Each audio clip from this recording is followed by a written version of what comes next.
الحمد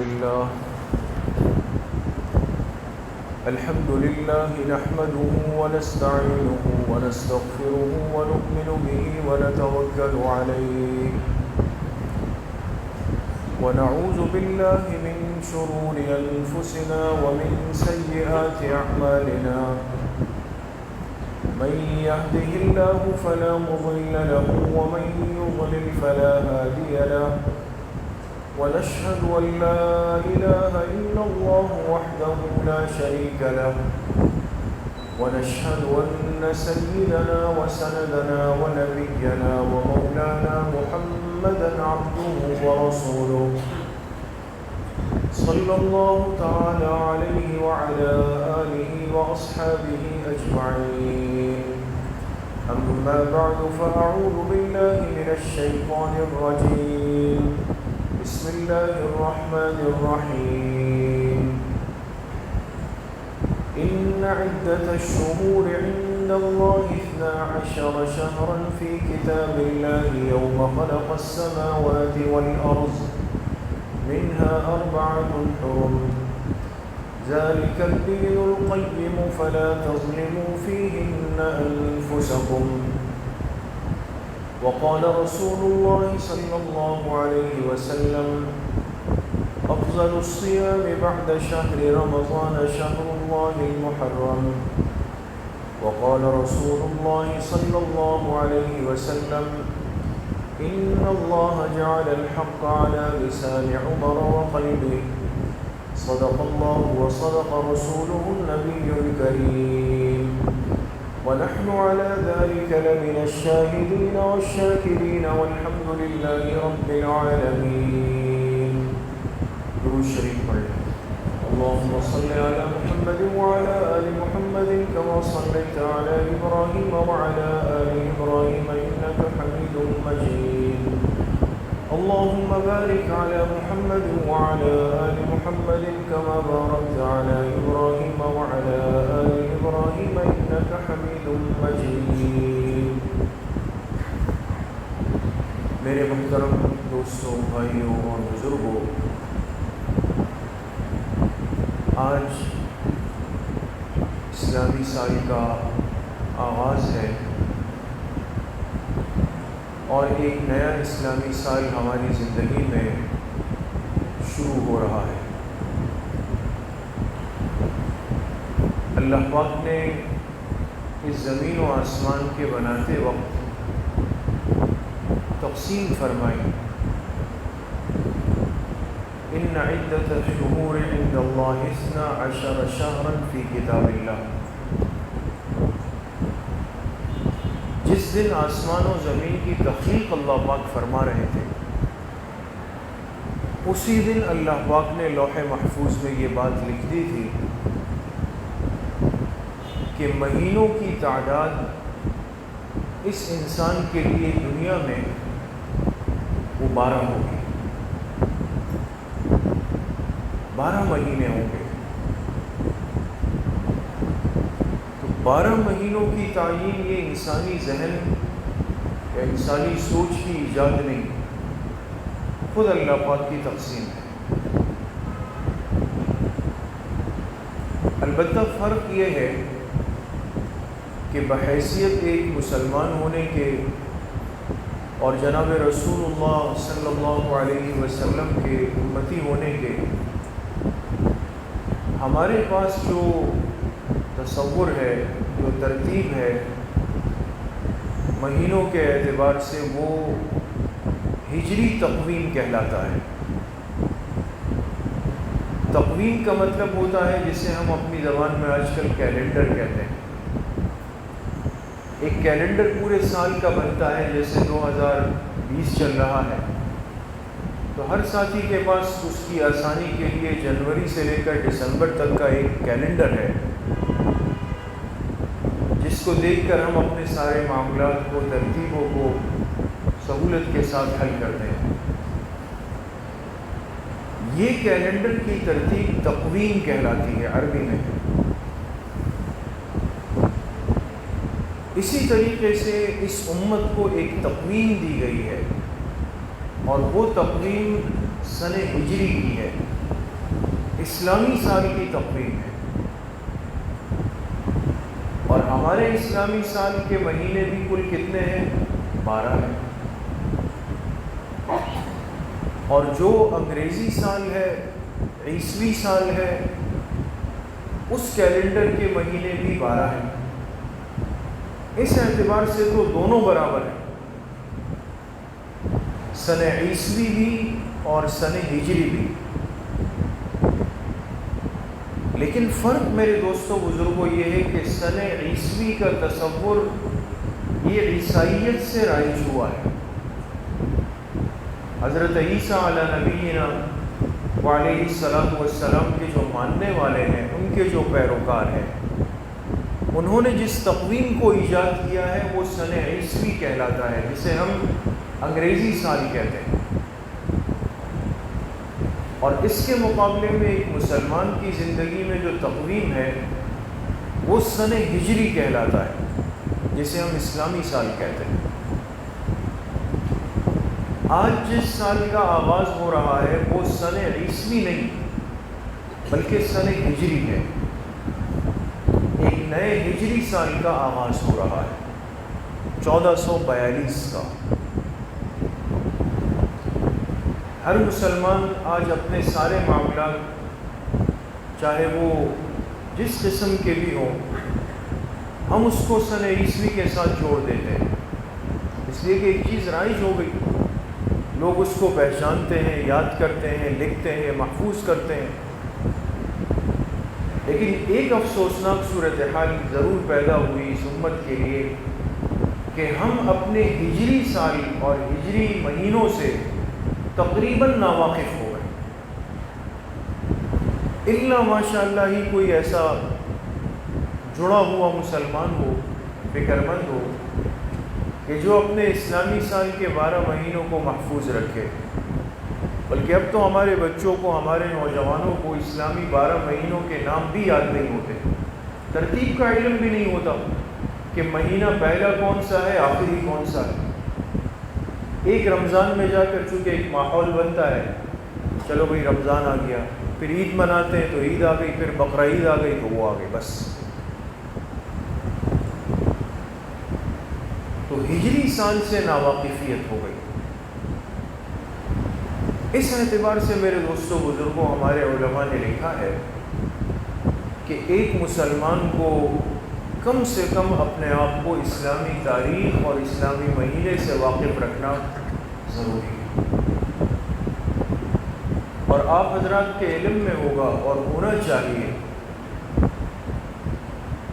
کوئی انسان سوچ سکتا ہے کہ بھئی تاریخ ہے، حساب کتاب کا کام ہے، ہماری مرضی ہے، ہم انگریزی تاریخ یاد رکھیں یا اسلامی، یہ کون سی اہم بات کہ اس پہ ہی جمعے میں بات ہو رہی ہے؟ نہیں، ایسا نہیں ہے۔ اسلامی تاریخ کا، اسلامی مہینوں کا ہمارے بہت سارے شرعی مسائل میں بڑا اہم کردار ہے، اور ہمارے بہت سارے شرعی مسائل اس سے جڑے ہوئے ہیں دوستوں، بہت سارے مسائل اس سے جڑے ہوئے ہیں۔ اس لیے جب تک ہم اپنی اسلامی تاریخ سے، اسلامی مہینوں سے واقف نہیں ہوں گے، ان مسائل کا صحیح علم ہمیں نہیں ہو سکتا ہے۔ اس لیے ایک چھوٹی سی بات عرض کر دوں کہ جو زکوٰۃ کا حساب ہم سالانہ کرتے ہیں، ہر صاحب استطاعت مسلمان اپنی زکوٰۃ نکالتا ہے، اپنے مال کی 2.5% زکوٰۃ۔ لیکن اب آپ بتائیں کہ ہم اپنے زکوٰۃ کے نکالنے میں جو حساب طے کرتے ہیں، کوئی 1 جنوری کو، کوئی مارچ میں، کوئی اپریل میں، عام طور پہ مسلمان رمضان میں، تو یہ 1 سال میں اپنے مال کا حساب کر کے اس کی 2.5% زکوٰۃ نکالنا جو مسلمان پہ فرض ہے، فقہی مسئلہ یہ ہے کہ اس سال سے مراد انگریزی سال نہیں، ہجری سال ہے، اور دونوں میں فرق آتا ہے دنوں کا۔ انگریزی سال کے تو 365 دن طے ہیں، وہ تو کیلنڈر بن چکا، اس میں اونچ نیچ نہیں ہے۔ لیکن ہجری سال میں ہم پابند ہیں کس چیز کے؟ رؤیت ہلال کے، چاند کے دیکھنے کے، چاند کے نظر آنے کے۔ لہٰذا آپ دیکھیں گزشتہ کل 29 ذی الحجہ تھی، چاند نظر آ گیا، آج یکم محرم ہو گئی، تو مقصد پچھلا مہینہ کتنے دن کا ہوا؟ 29 دن کا۔ اگر چاند نظر نہ آتا تو آج 30 ذی الحجہ ہوتی، ایک دن کم ہو گیا نا۔ چاند نظر آ جائے تو ایک دن کم، نظر نہیں آئے تو ایک دن بڑھ گیا۔ ہر اسلامی سال میں 5 سے 6 دن کا فرق چلتا رہتا ہے۔ اس لیے علماء نے بڑا گہرا مسئلہ لکھا کہ اگر کوئی مسلمان اپنے زکوٰۃ کی ترتیب انگریزی سال سے جوڑ لے اور اسی اعتبار سے چلائے تو 5-6 دن کے حساب کتاب کی زکوٰۃ اس کے کھاتے میں آتی چلی جائے گی، اس کو پتہ بھی نہیں۔ مسئلہ نازک ہے۔ اسی طریقے سے عورت کی عدت کا مسئلہ ہے، اور بہت سارے مسائل ہیں جو ہمارے ہجری سال سے بہرحال جڑے ہوئے۔ تو ہماری زندگی میں ایک نئے اسلامی سال کا آغاز ہے،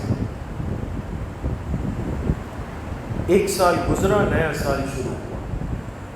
اب ہر ساتھی غور کر لے کہ میری زندگی کے کتنے سال پورے ہو گئے، تو شاید ہی کسی کو معلوم ہو کہ ہم اسلامی کس سن اور کس مہینے میں پیدا ہوئے تھے، بہت کم۔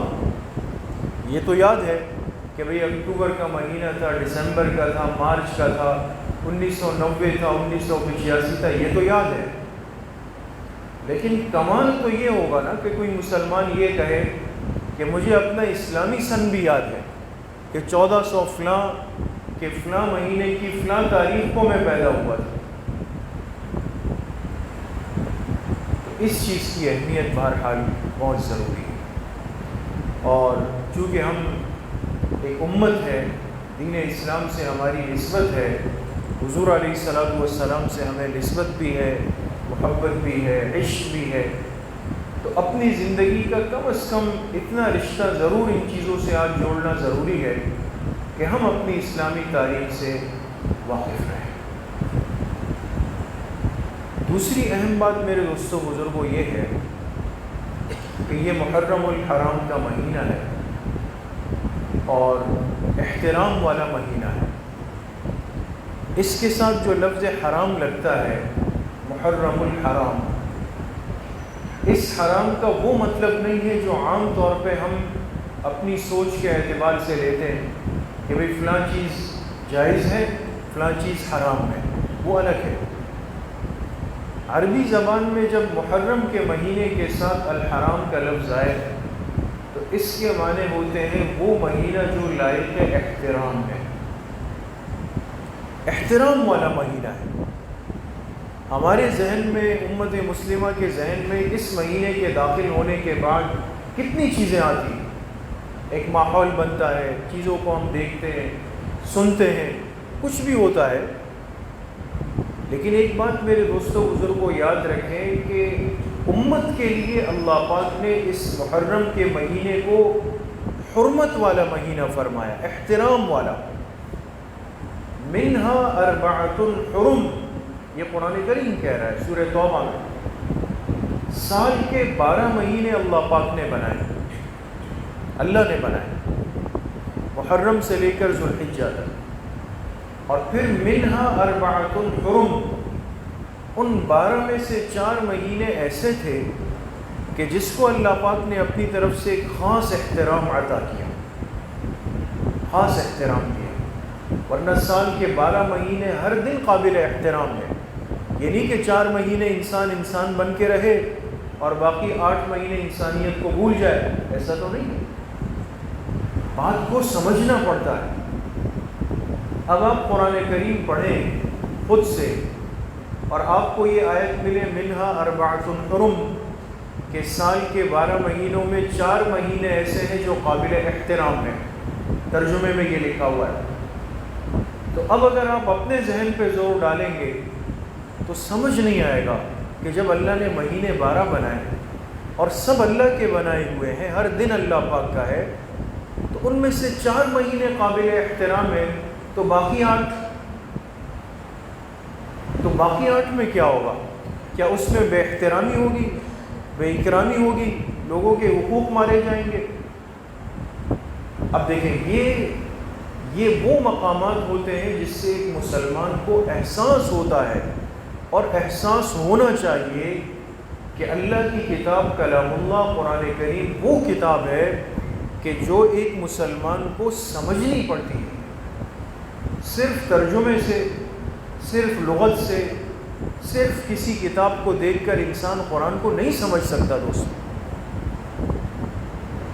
ہر چیز کا ایک پس منظر، ایک سیاق و سباق ہوتا ہے۔ اب زمانہ جاہلیت میں جب تک جناب رسول اللہ صلی اللہ علیہ وسلم کی بعثت نہیں ہوئی، آپ کی نبوت کا زمانہ جب تک شروع نہیں ہوا، اس کو زمانہ جاہلیت ہم کہتے ہیں۔ مشہور یہ ہے، جاہلیت کیوں کہتے ہیں؟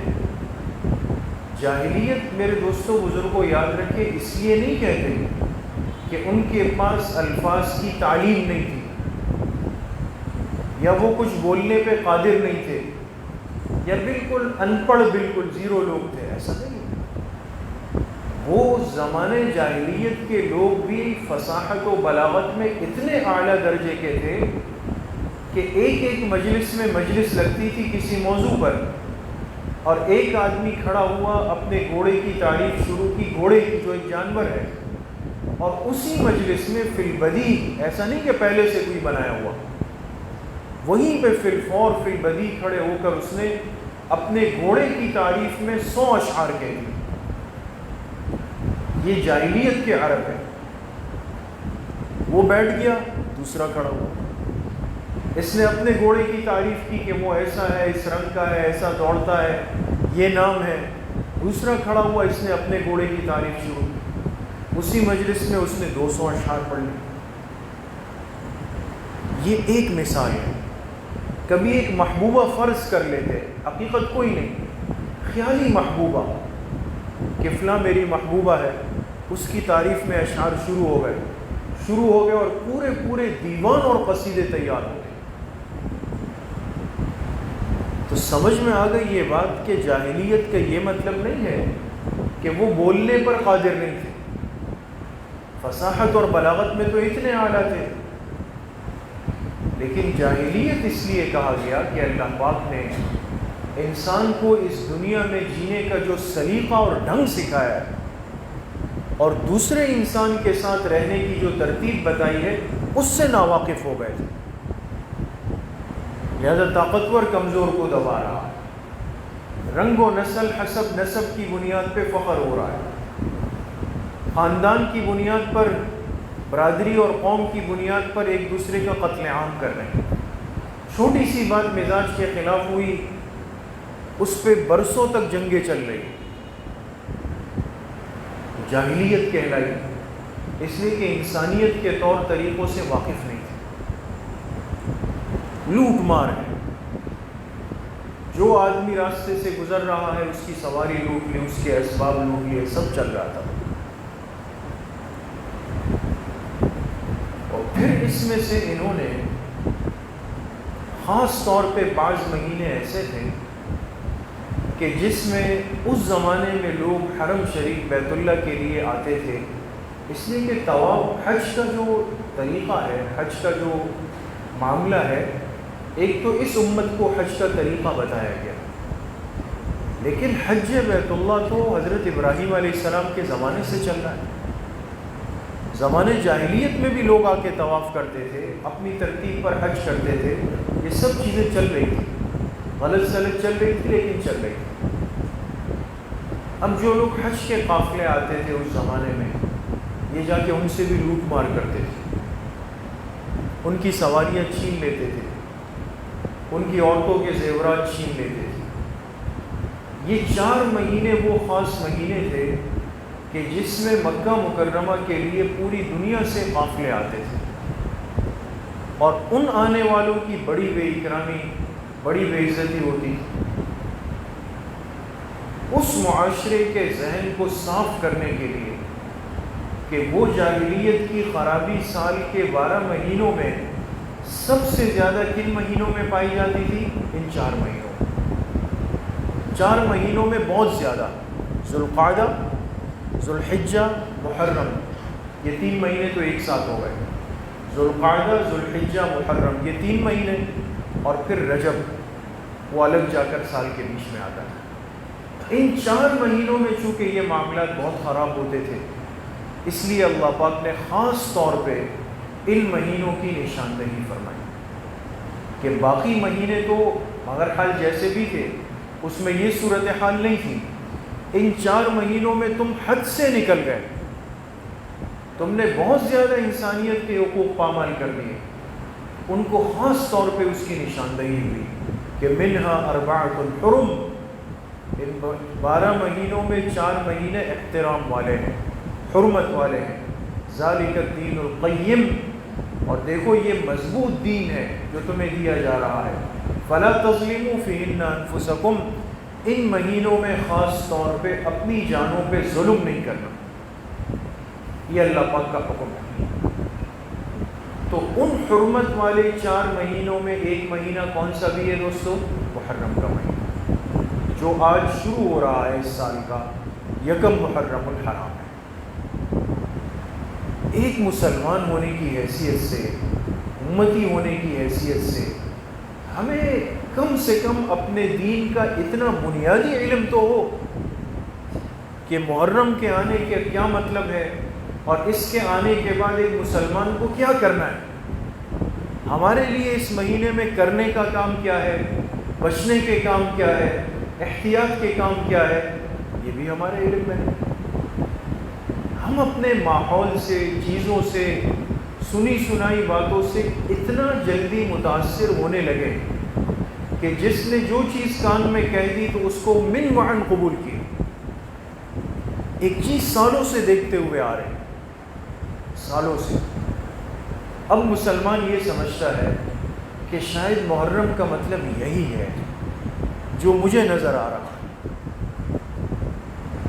اس لیے میرے محترم دوستوں، بھائیوں اور بزرگوں، آج کی مجلس میں اس محرم کی پہلی تاریخ کو، اس اسلامی مہینے کی پہلی تاریخ کو کم از کم اپنا ذہن اس اعتبار سے صاف کر کے جائیں کہ ایک مسلمان کی زندگی میں اس محرم کے مہینے کا کیا مطلب ہے، اس کی کیا اہمیت ہے، کیا حیثیت ہے۔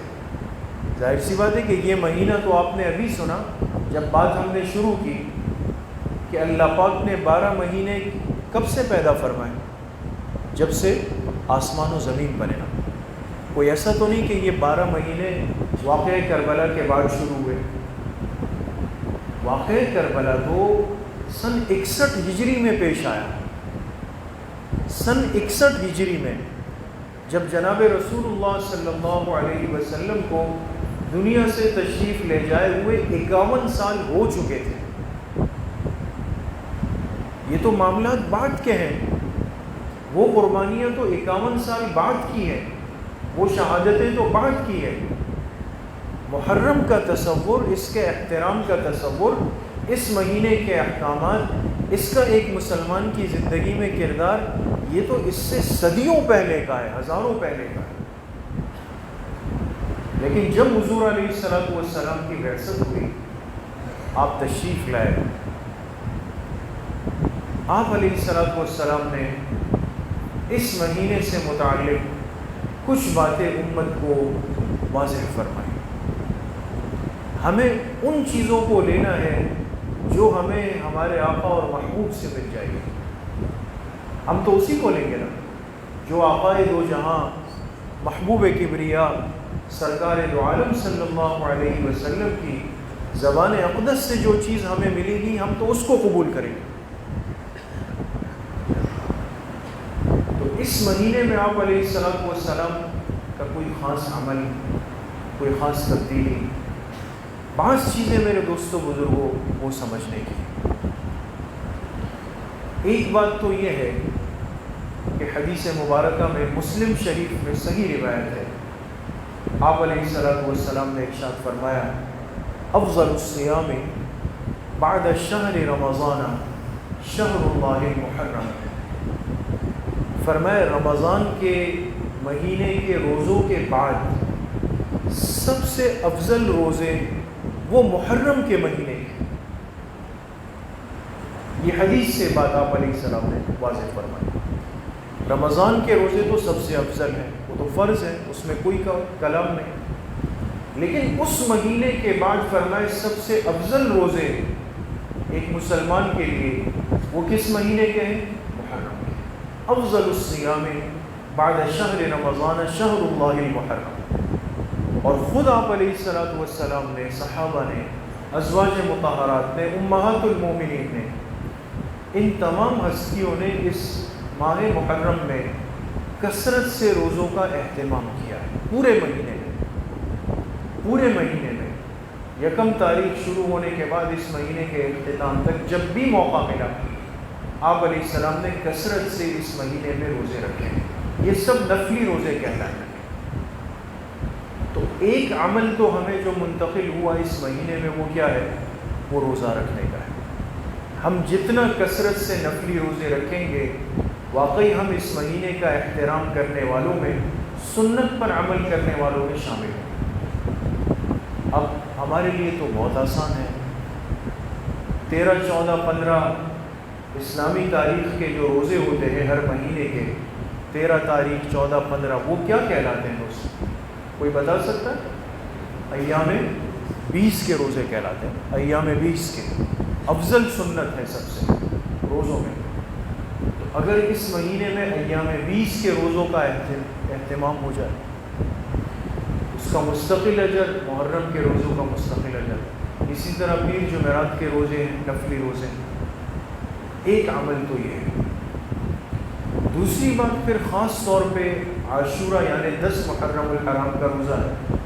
حدیث پاک میں آپ علیہ السلام نے فرمایا صوم عاشورہ احتسب علی اللہ ان یکفر السنۃ التي قبلہ، جس نے عاشورہ کے دن روزہ رکھا یعنی 10 محرم کو، مجھے اللہ کی ذات سے امید ہے کہ یہ ایک روزہ گزشتہ 1 سال کے گناہوں کا کفارہ بنے گا۔ آپ کو پتہ ہے آج اگر یکم ہے تو اس سال 10 محرم کس دن پڑ رہی ہے؟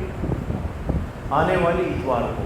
یہ اتوار نہیں، ایک تو پرسوں ہے نا 3 محرم، اگلی جو اتوار ہوگی نا اگلے جمعے کے بعد وہ 10 محرم کا دن ہوگا۔ ہمارا عاشورہ کا دن پاکستان میں اگلی اتوار کو ہے، یہ ذہن میں بٹھا لیں۔